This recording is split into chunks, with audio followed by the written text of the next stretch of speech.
Hi viewers, నమస్కారం. నేను Misri. Welcome back to నిన్ను కోరి. ఈరోజు కథ ద డెవిల్ డాన్, ఎపిసోడ్ 123. మీ మనసుకు నచ్చే అత్యంత అద్భుతమైన కథ. కథ నచ్చితే లైక్ చేయండి. ఈ కథపై మీ అభిప్రాయాన్ని తప్పకుండా కామెంట్ చేయండి. ఇక కథలోకి వెళ్తూ, నిధి పిల్లోని గట్టిగా హత్తుకుని ఈరోజు చోటు చేసుకున్న బ్యూటిఫుల్ మూమెంట్ని తలుచుకుంటూ రియాన్ తలుపులలో విహరిస్తూ హాయిగా నిద్రలోకి జారుకుంది. కాసేపటికి డోర్ బడబడ బాదుతున్న సౌండ్ వినిపించి ఉలిక్కిపడి లేచి దిగ్గున కూర్చుంది. కలనేమో అనుకుని రిలీఫ్గా బ్రీత్ తీసుకుంటూ పడుకోబోయేసరికి మళ్ళీ అదే సౌండ్ వినిపించింది. భయంగా డోర్ వైపు చూస్తుంది.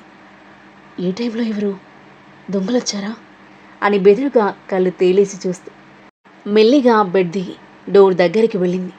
సౌండ్ ఆగిపోయింది. ఎవరు? రియాన్, నువ్వేనా అని అడిగింది. ఎలాంటి రెస్పాన్స్ లేదు. వెనక్కి తిరిగి పరిగెత్తి బెడ్ మీదకి దూకి బ్లాంకెట్ కప్పుకొని కూర్చుని ఫోన్ తీసుకుని రియాన్కి కాల్ చేసింది. లిఫ్ట్ చేయలేదు. రియాన్, లిఫ్ట్ కాల్, నాకు భయంగా ఉంది అని అంటుండగాని మళ్ళీ డోర్ మోగింది. నిధి గుండె వణికిపోయింది. వెంటనే నిధి, ఓపెన్ ది డోర్ అని కీర్తిశ్రీ వాయిస్ ఒకేసారి వినిపించేసరికి రిలీఫ్గా బ్రీత్ తీసుకుంది. వీళ్ళేనా దొంగలు? ఈ టైంలో వచ్చారేంటి అని అనుకుంటూ వెళ్ళి డోర్ ఓపెన్ చేసేసరికి డోర్కి ఇరువైపులా ఉన్న కీర్తిశ్రీ టప్మని పాటి పాపస్ బ్లాస్ట్ చేసేసరికి ఉలిక్కిపడినది. మరుక్షణం సంతోషంగా నవ్వుతూ చూసింది. కంగ్రాట్స్ అంటూ తనని చుట్టేశారు ఇద్దరు. రియాన్ ఎదురుగా హ్యాండ్స్ ఫోల్డ్ చేసుకుని నిలబడి చిరునవ్వుతూ చూస్తున్నాడు. Thank you. రియాన్ వైపు చిరునవ్వుతూ చూస్తూ శ్రీ కీర్తిలని హక్ చేసుకుంది నిధి. మిడ్ నైట్ వచ్చి భయపడతారా? దొంగలేమో అనుకుని భయపడ్డం తెలుసా? చిరు కోపంగా శ్రీ కీర్తి భుజాలపై టపటపా కొట్టింది నిధి. శ్రీ కీర్తిలతో పాటు రియాన్ కూడా నవ్వేశాడు. మీ రియాన్ పక్కనే ఉంటే ఏ భయం ఉండేది కాదు కదా, ధైర్యంగా ఉండేది. టీజింగ్గా నవ్వుతూ అంది కీర్తి. ఆ మాటలకు రియాన్ చిన్నగా నవ్వుకోగా నిధి చిరు కోపంగా కళ్ళు చిన్నవి చేసి కీర్తి వైపు చూసి చిన్నగా కసిరి రియాన్ వైపు చూసింది బ్లష్ అవుతూ. రియాన్ తనని సమ్మోహనమైన నవ్వుతూ ఓరగా చూస్తుంటే తడబడి చూపు మరల్చుకుంది. వాళ్ళిద్దరినీ చూసి ఒకరినొకరు చూసుకొని నవ్వుకున్నారు శ్రీ కీర్తి. కమోన్, చెలో. శ్రీ రియాన్ని కీర్తి నిధి చేయి పట్టుకొని కిందకి లాక్కెళ్లారు. రే, ఎక్కడికి రా అన్నాడు రియాన్ అయోమయంగా. ఈ హ్యాపీ మూమెంట్ని సెలబ్రేట్ చేసుకోవాలి కదా అంటూ బయట కార్ దగ్గరికి లాక్కెళ్లారు. శ్రీ రియాన్ని వదిలి కార్ డిక్కీ ఓపెన్ చేసి కేక్ తీసి కార్ బ్యానెట్ మీద పెట్టాడు. నిధి రియాన్ పెదవులపై చిరునవ్వు చేరింది. కేక్ కట్ చేయండి అనే నైఫ్ రియాన్కి అందివ్వగా నిధి చేయి పట్టుకుని జంటగా కేక్ కట్ చేస్తుంటే శ్రీ షాంపైన్ బాటిల్ ఓపెన్ చేసి వారిపై షాంపైన్ చిందించాడు. ఇద్దరు హ్యాపీగా నవ్వుతూ కేక్ కట్ చేస్తుంటే కీర్తి నవ్వుతూ క్లాప్స్ కొడుతూ ఉంది. కేక్ కట్ చేసి ఒకరికొకరు తినిపించుకొని తమ ఫ్రెండ్స్ ఇద్దరికి తినిపించారు Riyan Nidhi. Now it's kiss time అని శ్రీ అరిచేసరికి రియాన్ నిధి మొహాలు చూసుకొని శ్రీవైపు చూశారు అదోలా మొహం పెట్టి. రేయ్, ఏం మాట్లాడుతున్నారా అన్నాడు రియాన్. మీరు విన్నది కరెక్టే, కిసర్.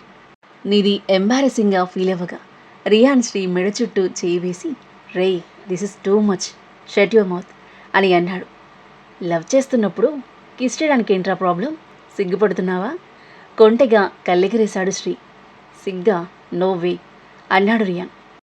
దెన్ డూ ఇట్ అని శ్రీ అంటుంటే ఎస్, కిస్ అని అంటూ కీర్తి ఉత్సాహంగా క్లాప్స్ కొడుతూ ఉంది. కీర్తి, శ్రీ స్టాప్ ఇట్ అంది నిధి ఎంబారసింగ్గా ఫీల్ అవుతూ. వాళ్ళిద్దరూ వినకుండా అలాగే కేరింతలు కొడుతుంటే రియాన్ తల కొట్టుకుని నిధి వైపు చూశాడు. నిధి సిగ్గుపడుతూ మొహం ముడుచుకుని చూస్తుంది.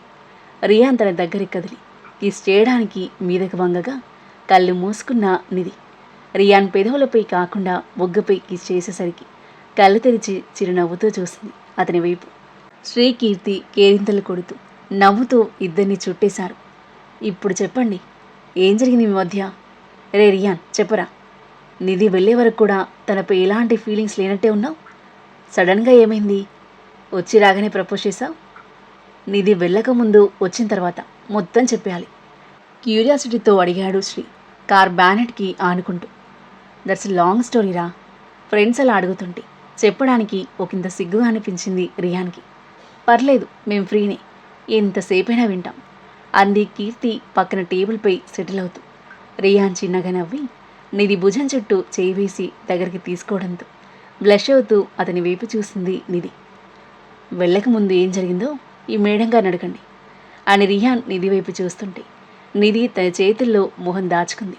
రియాన్ నవ్వి శ్రీ కీర్తి వైపు చూస్తూ, రిచా మ్యారేజ్కి ఒప్పుకోవట్లేదని నన్ను హక్ చేసుకుని ఎమోషనల్ అయింది. అది చూసి నేను రిచా లవ్లో ఉన్నామనుకొని మిస్అండర్స్టాండ్ చేసుకుంది ఈ మెంటల్ అని అనేసరికి శ్రీకీర్తి పిచ్చి చూపు చూశారు నిధిని. నిధి రియాన్ గుండెల్లో మొహం దాచుకుంది. ఆ కోపంతోనే వెళ్ళిపోయింది. వెళ్ళాక నిధిని నేను చాలా మిస్ అయ్యాను. వచ్చాక రియలైజ్ అయ్యాను I mean love with her అని. కన్ఫ్యూజ్ చేద్దాం అనుకునే లోపే ఇంట్లో నుండి వెళ్ళిపోతున్నానని షాక్ ఇచ్చింది. ఎందుకంటే ఏదేదో డైలాగ్స్ కొడుతుంది కానీ డైరెక్ట్గా చెప్పదు. నన్ను పిచ్చివాణ్ణి చేసింది. నిధి తన పిచ్చితనానికి నవ్వుకుంటూ రియాన్ మొహంలోకి చూస్తుంది. రియాన్ తన వైపు చూస్తూ లాస్ట్గా చెప్పింది అసలు విషయం ఏంటో. ఆ మిస్అండర్స్టాండింగ్ క్లియర్ చేసి ప్రపోజ్ చేశాను. అది జరిగింది. రియాన్ చెప్పడం ముగించాడు. కీర్తిశ్రీ నవ్వుతూ చూశారు. ఇంత జరిగిందా? ఎలా అయితేనే ఫైనల్లీ మీ ఇద్దరు ఒకటయ్యారు. You're so happy. ఇంకా లేట్ చేయకుండా త్వరగా మ్యారేజ్ చేసుకుని న్యూ లైఫ్ స్టార్ట్ చేయండి అని శ్రీ అంటుంటే, ముందు మీరు మ్యారేజ్ చేసుకోండి తర్వాత మాది అన్నాడు రియాన్. మాకు ఇంకా 1 year టైం ఉంది. లైఫ్లో సెటిల్ అవ్వాలిగా.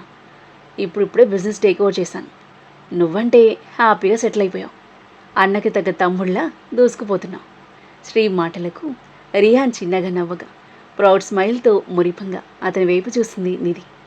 ఇక వెళ్తాం. Good night. Enjoy your new journey. ఇద్దరిని చెరో చేత్తో హక్ చేసుకుంటూ అన్నాడు శ్రీ. Be happy. ఇద్దరికీ హక్తో బాయ్ చెప్పింది Keerthi. Thank you so much for making this special day more special. Love you guys నవ్వుతూ అంది నిధి. Love you bye. ఇద్దరికీ బాయ్ చెప్పి కీర్తిశ్రీ హ్యాపీగా వెళ్ళిపోగా నిధి రిహాన్ లోపలికి కదిలారు. అప్పటికి టైం 2 అవుతుంది. ఇక వెళ్ళి పడుకో. అండ్ రిమెంబర్, మన ఇంట్లోకి దొంగలచే ఛాన్స్ లేదు. ఫుల్ సెక్యూరిటీ ఉంది. భయపడకు అన్నాడు రియాన్ నవ్వుతూ. ఏమో అలా డోర్ కొట్టేసరికి భయపడ్డాను. అసలే మిడ్నైట్. పైగా నువ్వు ఫోన్ కూడా లిఫ్ట్ చేయలేదు అని నిధి మూతి ముడుచుకుని కంప్లైంట్ చేస్తుంటే రియాన్కి నవ్వొచ్చింది. నవ్వుతూ ఇంకా క్యూట్గా కనిపిస్తున్న రియాన్ని మైమర్చిపోయి అలాగే చూస్తుండిపోయిన నిధి. రియాన్ కళ్ళెగిరేయగా తడబడి చిన్నగా తల ఊపి గుడ్ నైట్ అంది. Good night. తనకి హగ్గిచ్చి రియాన్ తన రూమ్లోకి వెళ్ళగా అతను వెళ్ళే వరకు చూసి హాయిగా బ్రీత్ తీసుకుంటూ తన రూమ్లోకి వెళ్ళి బెడ్పై పడిపోయింది నిధి. Love you rayon. ఈ రోజుని నేను ఎప్పటికీ మర్చిపోలేను. త్వరగా పెళ్లి చేసుకుందాం. ఒంటరిగా పడుకోవడం ఇక ఇప్పుడు ఇంకా కష్టంగా ఉంది. తన మాటలకి తానే నవ్వుకుంది నిధి. ఇద్దరూ ఒకరి ఊహల్లో మరొకరు విహరిస్తూ హాయిగా పవలించారు. జర్నీలో సరిగ్గా నిద్రలేక మత్తుగా పడుకున్న నిధికి మార్నింగ్ 10 అయినా మెలకువ రాలేదు. డోర్ తట్టిన శబ్దం అలారంలా వినిపిస్తుంటే మెలకువ వచ్చి కళ్ళు నలుముకుంటూ వెళ్ళి డోర్ ఓపెన్ చేసింది. ఎదురుగా ఆఫీస్కి రెడీ అయిపోయి ఉన్న తన మనోహరుడు. గుడ్ మార్నింగ్ అంది చిరునవ్వు చిందిస్తూ. Good morning. ఇంపార్టెంట్ మీటింగ్ ఉంది. I'm going to office. చాలా టైర్డ్గా ఉన్నాం. టుడే రెస్ట్ తీసుకో. రియాన్ మాటలకు చిన్నగా తలాడించింది నిధి. బాయ్. ఆమె నుదుటిపై ముద్దు పెట్టి రియాన్ వెళ్ళిపోతుంటే మురిసిపోతూ చూస్తూ తనలో తాను నవ్వుకుంటూ వెళ్ళి మళ్ళీ హాయిగా పడుకుంది. మరోవైపు రణధీర్ ఆరుహి హోటల్కి వచ్చేశారు. రణధీర్ కాన్ఫరెన్స్ హాల్లో మేనేజ్మెంట్ అండ్ స్టాఫ్తో మీటింగ్లో ఉంటే ఆరుహి వెనకాల కూర్చొని అతని అడ్మైరింగ్గా చూస్తూ ఉంది. అతని వే ఆఫ్ టాకింగ్, బాసీ యాటిట్యూడ్కి ఎప్పటికప్పుడు మంత్రముగ్ధురాలు అవుతూనే ఉంటుంది ఆరుహి. ఆఫ్టర్నూన్ వరకు జరిగిన మీటింగ్లో మేనేజ్మెంట్ స్టాఫ్ అందరికీ హోటల్కి సంబంధించి ఇన్స్ట్రక్షన్స్ ఇచ్చి తను లేకపోయినా ఎవరి రెస్పాన్సిబిలిటీ వారు సక్రమంగా నిర్వర్తించాలని స్ట్రిక్ట్ ఆర్డర్స్ పాస్ చేసి మీటింగ్ ముగించాడు. స్టాఫ్ అందరూ వెళ్ళిపోగా లేచి అతని దగ్గరికి వెళ్ళింది ఆరుహి. లెట్స్ గో అంటూ ఆమెతో పాటు బయటికి కదిలాడు రణధీర్.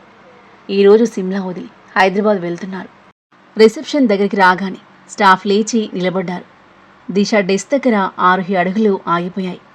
రణధీర్ తన వైపు చూడగా 1 minute దిశతో మాట్లాడుస్తాను అంది. అంగీకారంగా తల ఊపి రణధీర్ బయటికి వెళ్ళగా తన వైపే చూస్తున్న దిశాను చూస్తూ డెస్క్ వెనక్కి వెళ్ళి దిశాని హక్ చేసుకుంది ఆరుహి. దిశ అలాగే ఉండిపోయింది. స్టాఫ్ వాళ్ళ వైపే చూస్తున్నారు. ఆరుహి వెనక్కి జరిగి ఆమె మొహంలోకి చూస్తూ, దిశ, యూఆర్ ఆల్వేస్ మై ఫ్రెండ్. నా మీద ఇంకా కోపంగా ఉన్నావా అని అడిగింది. లేదు, నాకు నీ మీద ఎలాంటి కోపం లేదు. నేను ఫేస్ చేయలేకపోయాను అంతే. జరిగిన దాంట్లో నీ తప్పేం లేదు. తప్పంతా నీళ్ళదే. నీళ్ళ వల్ల నీకు అలాంటి సిచ్యువేషన్ వచ్చినందుకు గిల్టీగా ఫీల్ అయ్యాను అంది బాధగా. ఆరుహి చిన్నగా నవ్వి, థ్యాంక్స్ ఫర్ ఎవ్రీథింగ్. నా టఫ్ ఫేజ్లో నాకు తోడుగా ఉన్నావు. I never forget that. I'm leaving Simla. అప్పుడప్పుడు వస్తూ ఉంటాను. Bye bye. ఐఎమ్ సారీ ఎమోషనల్గా అంటూ తనే హత్తుకుంది దిశ. మీరిద్దరు ఒకటేనందుకు ఐఎమ్ రియల్లీ వెరీ హ్యాపీ. ఇక హ్యాపీగా ఉండు అంది దిశ తనని వదులుతూ. అలాగే, బీ ఇన్ టచ్ నవ్వుతూ తలాడించింది దిశ. తనతో పాటు అక్కడున్న స్టాఫ్కి బాయ్ చెప్పి బయటికి కదిలి కారులో కూర్చుంది ఆరుహి. రణధీర్ కార్ స్టార్ట్ చేశాడు. వీళ్ళకి చేరుకొని లంచ్ చేసిన తర్వాత హైదరాబాద్కి బయలుదేరారు ప్రైవేట్ జెట్లో. నైట్ 9 అవుతుండగా ఇంటికి చేరుకున్నారు. కార్ ఆగడంతో మూసుకున్న కళ్ళను తెరిచి ఇంటివైపు చూసిన ఆరుహి కళ్ళు ఆశ్చర్యంతో విచ్చుకున్నాయి. ఇల్లంతా లైట్స్తో అందంగా వెలుగులీనుతూ ఉంది. రణధీర్ కార్ దిగి తన వైపుకొచ్చి చెయ్యి అందివ్వగా హ్యాపీగా చూస్తూ అతని చేతిలో చెయ్యేసి కార్ దిగి లోపలి కదిలింది. గుమ్మం ముందు రెడ్ రోజ్ పెటల్స్ తనకి వెల్కమ్ చెప్తుంటే చిరునవ్వుతో రణధీర్ వైపు చూసింది. వెల్కమ్ బ్యాక్ అన్నాడు హ్యాపీ స్మైల్తో. అందంగా నవ్వింది ఆరుహి. హారతితో వచ్చిన పూర్ణ, బాగున్నారమ్మా అని అడిగింది ఎమోషనల్గా. బాగున్నానండి చిరునవ్వుతో బదిలిచ్చింది ఆరుహి. పూర్ణ హారతి ఇవ్వబోతుండే, పూర్ణ వెయిట్, నా దేవతకి నేనే హారతి ఇస్తాను అని అన్నాడు రణధీర్ లోపలికొస్తూ. ఆరుహి మురిసిపోతూ ఆర్తిగా చూడగా పూర్ణ నవ్వుతో రణధీర్కి హారతి పళ్ళెమిచ్చి పక్కన నిలబడింది. ఆరుహిని ఆరాధనగా చూస్తూ తనకి హారతి ఇచ్చి బొట్టు పెట్టిన రణధీర్ హారతి పళ్ళెం పూర్ణకి ఇచ్చి ఆరుహికి చెయ్యి అందించాడు. ఆరుహి కళ్ళు చెమ్మగిల్లగా ఎమోషనల్గా నవ్వుతూ అతనికి చెయ్యి అందించి ఇంట్లోకి అడుగుపెట్టింది. ఆమె గుండెల్లో అంతులేని భావోద్వేగం. దాదాపు 5.5 నెలల తర్వాత ఇంట్లోకి అడుగుపెట్టింది తను. వంగి రణధీర్ పాదాలని తాకబోతుంటే రణధీర్ ఆమె భుజాలు పట్టుకుని లేపి గుండెకు హత్తుకున్నాడు. ఆ తరువాత ఏం జరగబోతుంది? రణధీర్ ఆరుహిల మధ్య ఇలాంటి సన్నివేశాలు చోటు చేసుకోబోతున్నాయి. రియా నిధిల పెళ్లి ఎలా జరగబోతుంది? వారి కొత్త ప్రయాణం ఎలా సాగబోతుంది? ఈ కథ ఏ మలుపు తీసుకోబోతుంది? అద్భుతమైన కథనంతో ఊహ కందని మలుపులతో ఎంతో ఆసక్తికరంగా సాగి ఈ కథ యొక్క నెక్స్ట్ ఎపిసోడ్ కోసం మన నెక్స్ట్ వీడియో చూడండి. కథ నచ్చితే లైక్ చేయండి. ఈ కథపై మీ అభిప్రాయాన్ని తప్పకుండా కామెంట్ చేయండి. ఇంకా ఇలాంటి ఇంట్రెస్టింగ్ స్టోరీస్ కోసం మన ఛానల్ని సబ్స్క్రైబ్ చేయండి. Thank you for listening.